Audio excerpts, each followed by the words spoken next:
Hello, my name's David Perkovic from DP Computing in South Australia. Today we're just going to go through some Office 365 security tips. Some of the slides and things I'll go through are very generic, so they also work for other email providers and things like Gmail and things. So let's get started. What are the first alerts or things you can tell of being phished or hacked?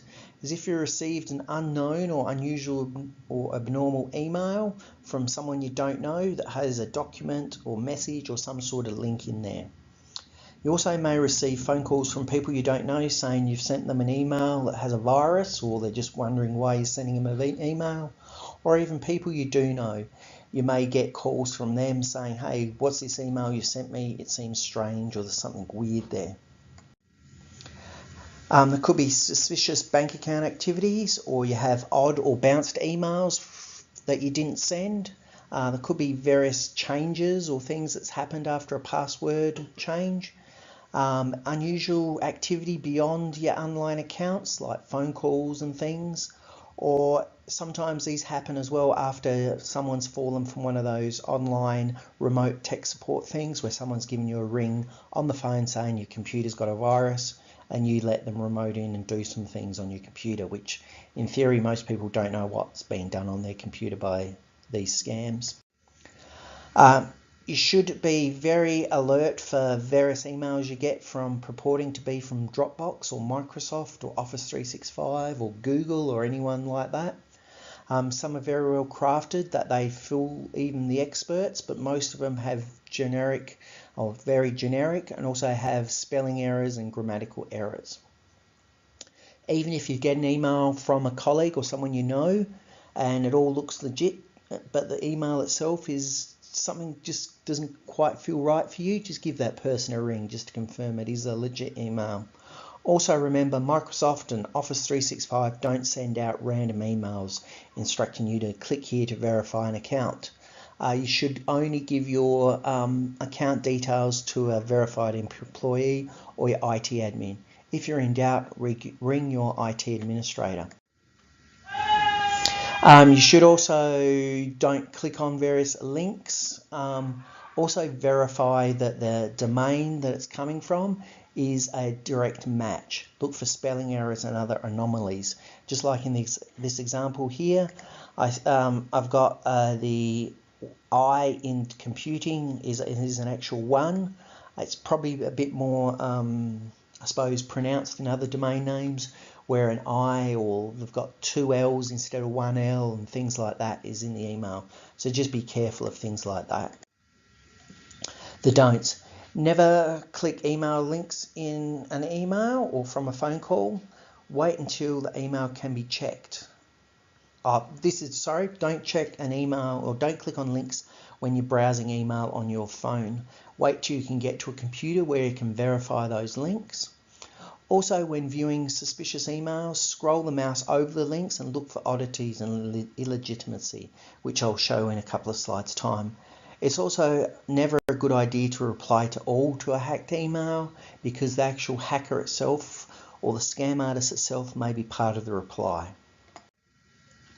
Also, never ever provide a password to anyone on the phone or via email. Just if you're worried, just contact that person. Also, again, don't email the sender of a fake or a phony email.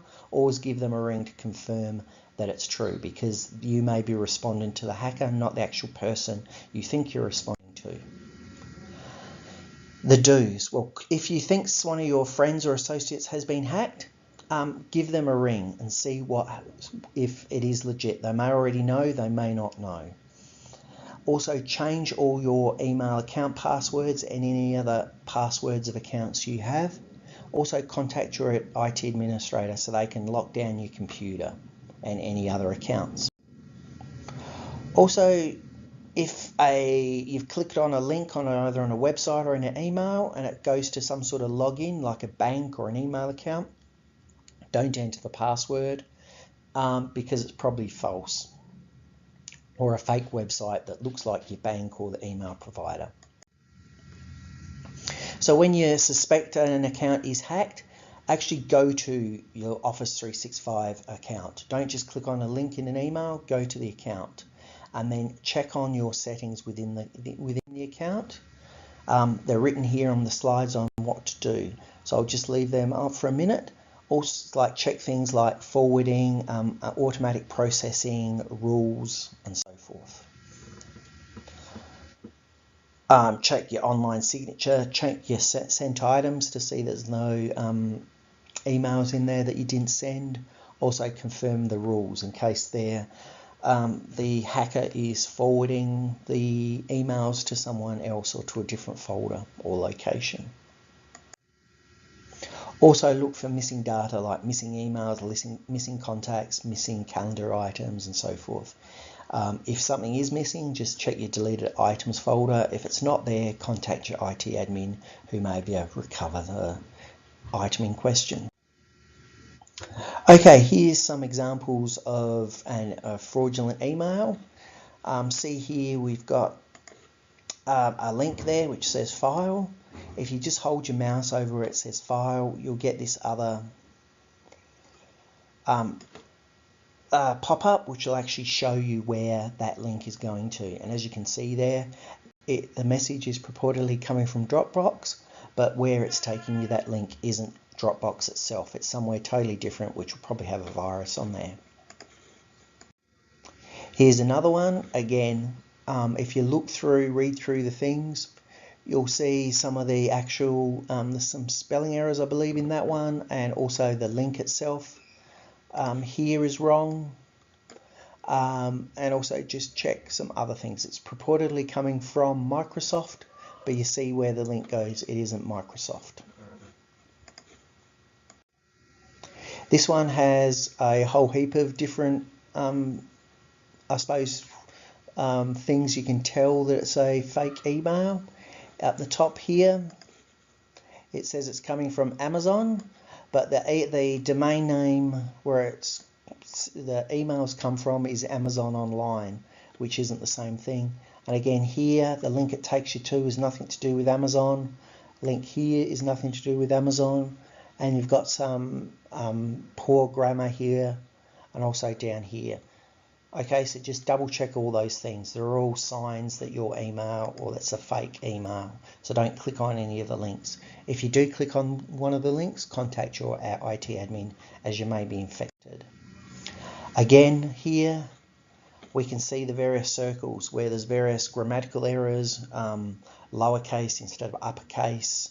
The link itself isn't going to a proper Microsoft account, and there's various grammatical errors within the email. So they're all things you should look for and be wary of. Here, this is an actual website. So see it's saying it's going to DocuSign at the first arrow there, but if you look at the second arrow down below, it's going somewhere else. It's going to hyperurl.co, which isn't anything to do with DocuSign. So again, double check all the links before you click on them. Well, how can you prevent yourself from getting, I suppose, scammed or getting hacked? One way is to change your passwords frequently. If you're hacked already, change it immediately, but it's always a good idea to change your passwords on a regular basis.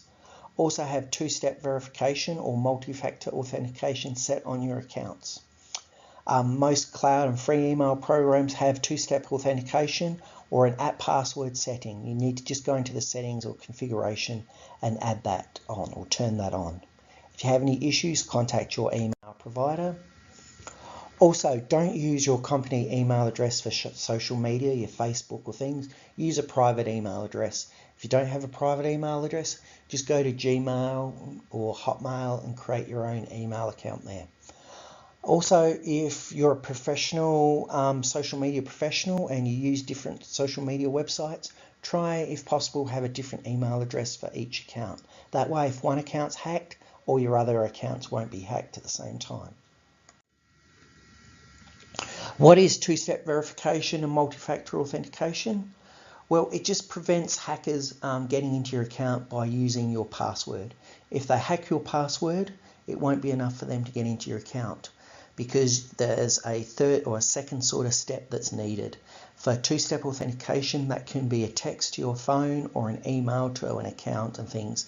So before you get into that account, you have to provide a code that's been sent to you in an email or via a text message. Multi-factor authentication is a special 16-digit password that's provided the first time you log into a certain account on a certain device. So you may have a new computer, it will then ask you to enter this 16-digit password. But just be wary, even with these 16 digits account, MFAs, multi-factor authentication, hackers can acquire your Outlook password, but they can't actually log into your device without that 16-digit code. It's also recommended not to store your multi-factor authentication code in an online password keeper. That way, if that online account is breached, both your password and your multi-factor authentication code isn't breached, so you're still protected. Some people, they complain it's a pain in the neck to have two-factor authentication, and why do I have to keep typing in codes and so forth? Well, it's better to type in these codes rather than to be hacked. And even if your password is known or is hacked, they still can't, or the hackers can't get into your account. So as I say there in the bottom point, having two-factor authentication means you are safer. Okay? And for various accounts, especially for email accounts and banks and things, the more protection and more security you have, the better it is. What to do after you've been hacked? First thing is to change all your passwords. So it can be computer logon passwords, your email passwords, your banking passwords, online accounting sites, cloud storage, Dropbox, Google, OneDrive, and so forth, all your social media accounts, and any other industry type membership sites.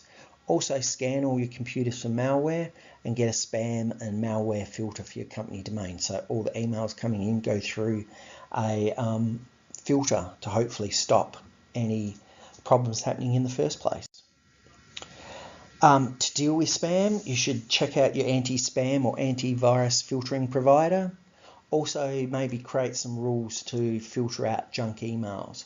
For example, they usually have, I suppose, email subject headers with kindly, like an account login attempt or a phishing attempt, or from the Microsoft team. If they have any of those words in them, they're generally, or 99.9% sure, it's a phishing scam. Now that's it for this brief tutorial. Hope you've liked it. Please leave any comments in the comment field below, and please subscribe to my channel.